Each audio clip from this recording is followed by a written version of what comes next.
Hi guys, this is the next part of What If Gohan Never Stopped Training. I hope you enjoy it. Be sure to leave a like and subscribe to ensure you never miss another exciting story. Gohan hovered in quiet meditation by Piccolo's waterfall. The two had decided to put some distance between them and the events of the morning. Gohan was ashamed. He had completely lost control. He had flown away to find Piccolo, to purge his anger with a spar when Vegeta had shown up. Normally he was able to ignore the prince's taunts, but his control had already been in tatters. Being reminded of his first true battle and his last had evoked images of Piccolo, Yamcha, Tien, Chaozu, Krillin, and his father, beaten, in pain, and dying. All it took to finish pushing him over the edge was his father's name and he lost it. He could hardly remember what happened next. Everything was a blur of pain, rage, light, and heat. There was a vague memory of knocking Vegeta out. He had not noticed Krillin arriving with a senzu bean to revive him. He had decided that since he had no partner, he would just power up to the third level, hoping it would burn away the rage and leave him blessedly empty. Vegeta hit him just as he completed the transformation. The man probably never saw what hit him. Thankfully, the energy-consuming transformation had exhausted him. Coming back down to earth, the sight of Vegeta crumpled against the rocks had sickened him. Picking him up, he had headed to Piccolo, hoping he still had at least one more senzu. If he knew Vegeta, he was currently in his GR, trying to reach and surpass his level. He had been itching to fight Gohan at his full power, knowing he was always holding back. Vegeta had finally gotten his wish. All he had expected from this trip was for his classmates to see a fraction of his real life. He had hoped it would make school less stressful, allowing him a little more wiggle room in his actions. He had not intended to share the entire story. He had always known that someday the truth would come out. You cannot expect something of that magnitude to stay buried forever. He had just been ill-prepared for it to happen today. When they had arrived at the waterfall, Piccolo had firmly linked up with him, pulling him away from the dark memories, not allowing him to dwell. Piccolo had always been there, saving him time and again. Piccolo had physically pulled him out of harm's way more times than he could recall growing up. After Cell, Gohan had spiraled into what he called the darkness, a place in his mind where every bad experience lived. Piccolo had pulled him out of it and had never let him slide fully into it again.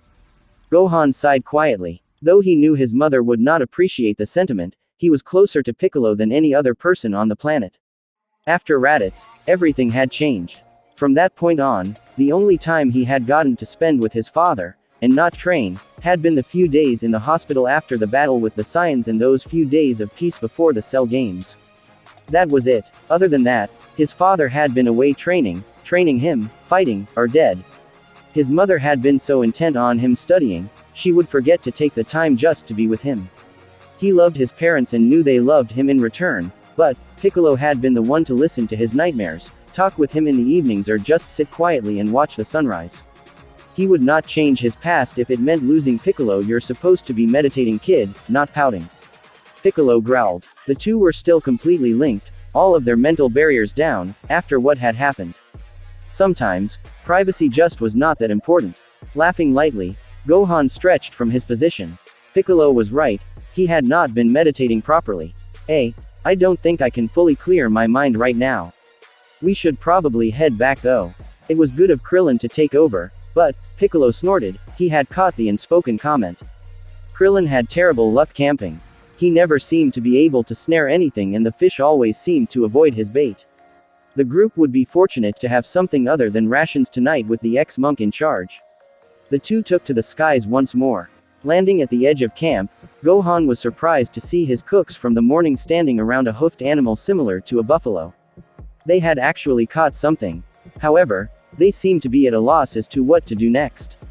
It was obvious they had never had to butcher an animal. What concerned Gohan though was a group by the stream washing some greens, inedible greens.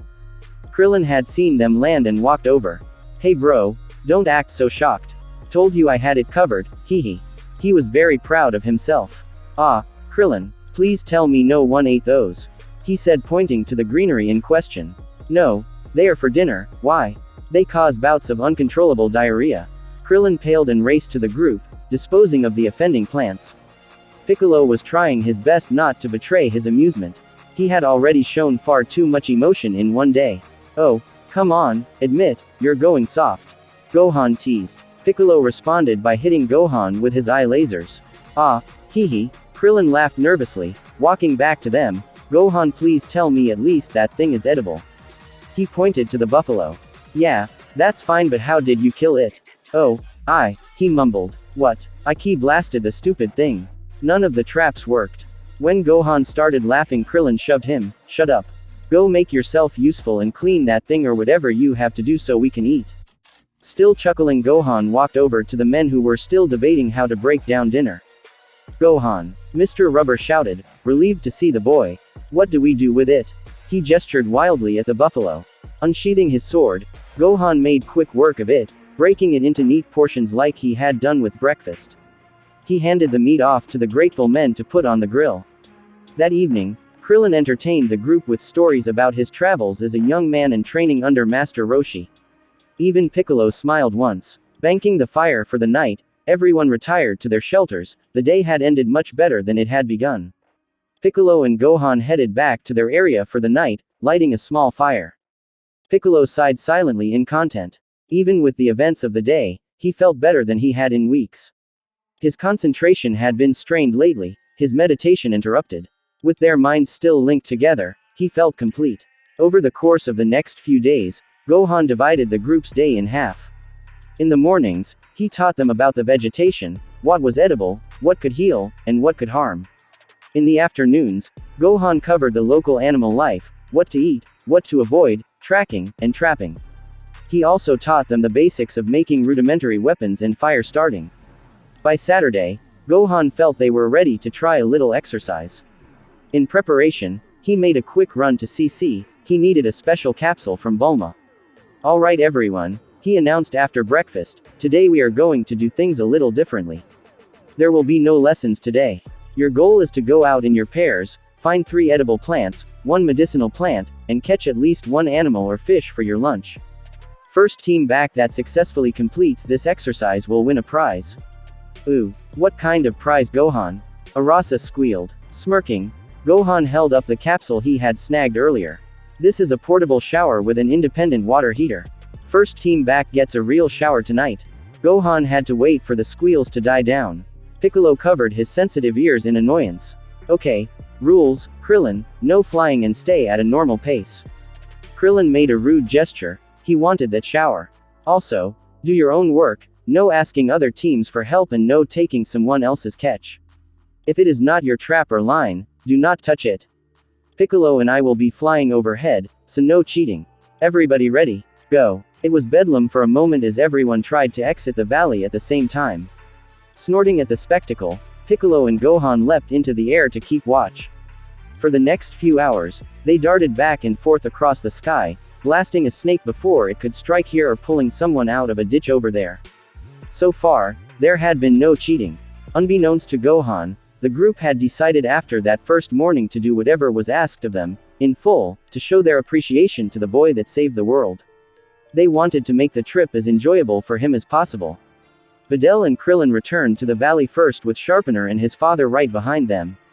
While Videl was doing a victory dance, Gohan looked over their loot.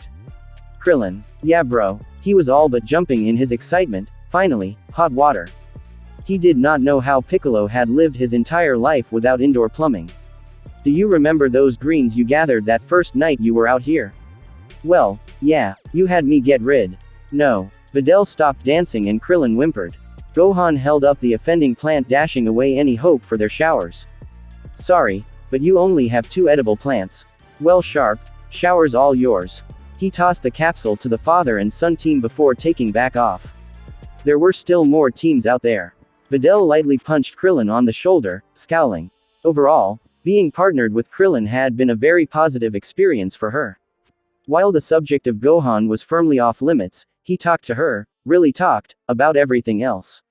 He had taken the time to explain key control so she could properly understand how so many seemingly impossible things had happened at the Cell Games.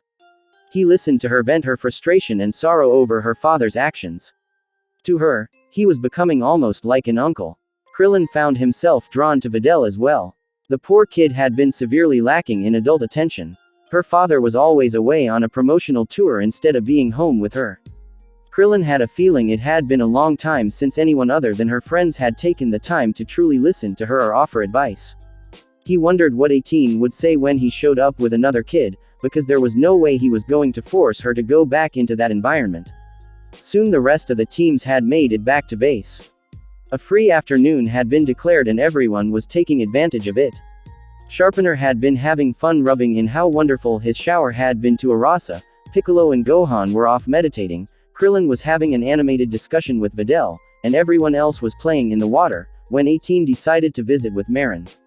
Landing lightly beside Gohan, who was floating in the lotus pose, 18 took advantage of his available lap and deposited a sleeping Marin before she went in search of her husband. Gohan just smiled, feeling the chibi's warm weight. Between Trunks, Goten, and Marin, Gohan often found himself volunteered as a babysitter. 18 raised an elegant brow.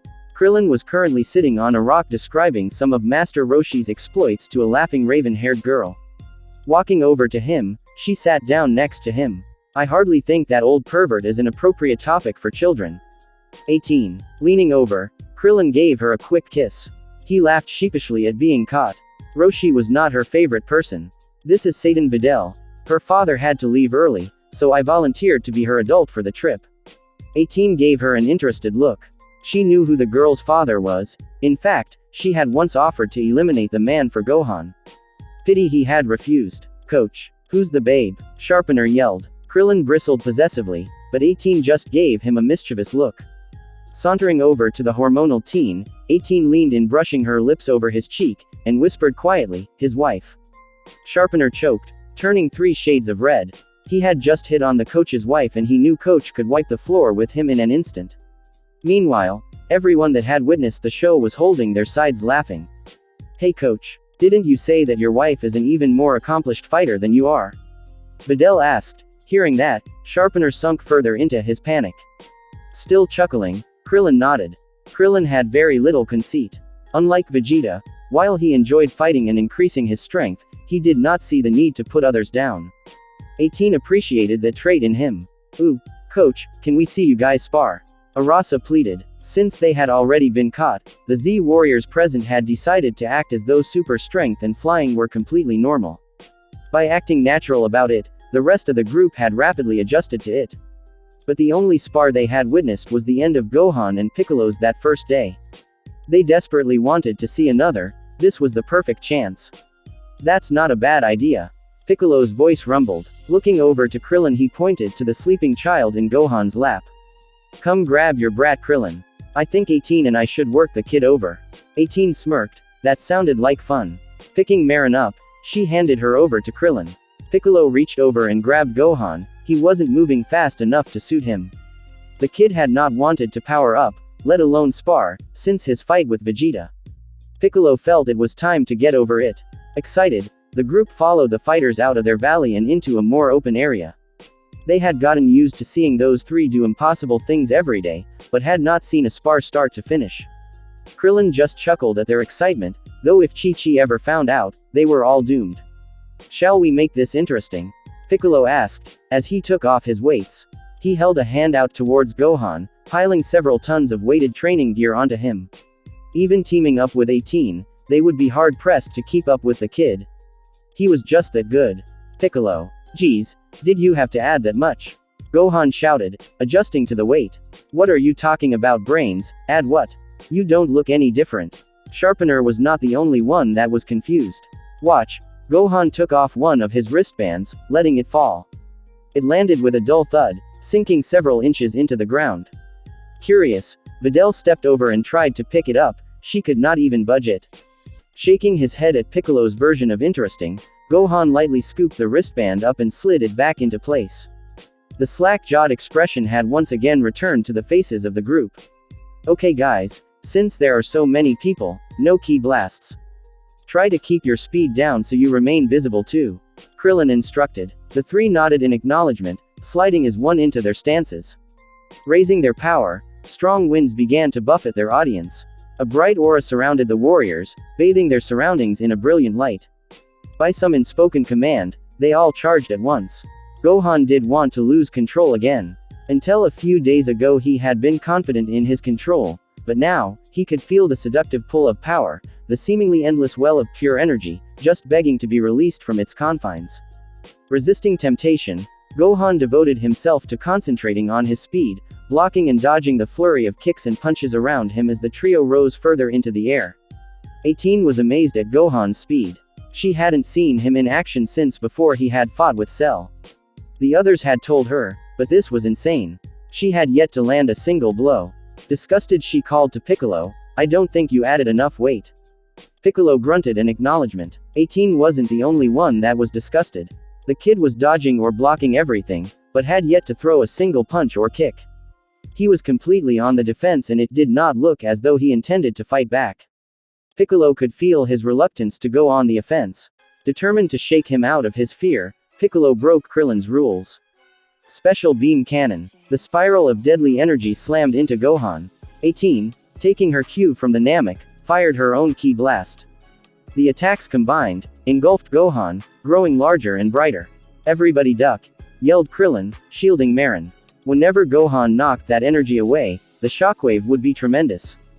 Gohan transformed into the first level of Super Saiyan with a violent flash of golden light. He minimized as much of the shockwave as possible by absorbing the energy from their blasts and dispersing it into his aura. Hot teal eyes met black and blue. If they wanted to play rough, he would play rough. "Are you done playing yet, kid?" Piccolo sneered, trying to provoke a response. 18 glanced over quickly. She didn't know about them, but she had not been playing around. Gohan's power was at an astounding level. Growling, Gohan went on the attack.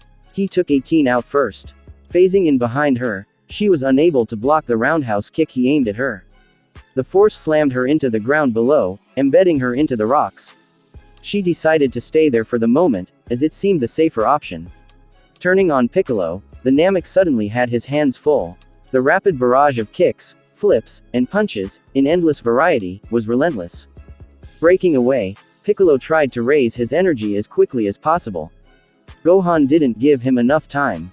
Wrapping his arms around his sensei, he drove them into the ground together in a suicide dive. The resulting crash created a deep crater, with the warriors in the middle. Videl could hardly believe the level of fighting she was witnessing as the spar started. They were moving so fast, she could hardly see the movements.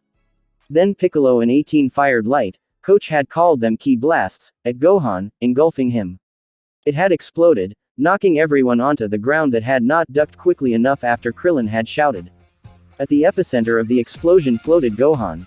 His muscles seemed more defined. His long, spiky black hair was a bright golden color, seeming to defy gravity, but his eyes were the most dramatic change. They were teal, with no pupil.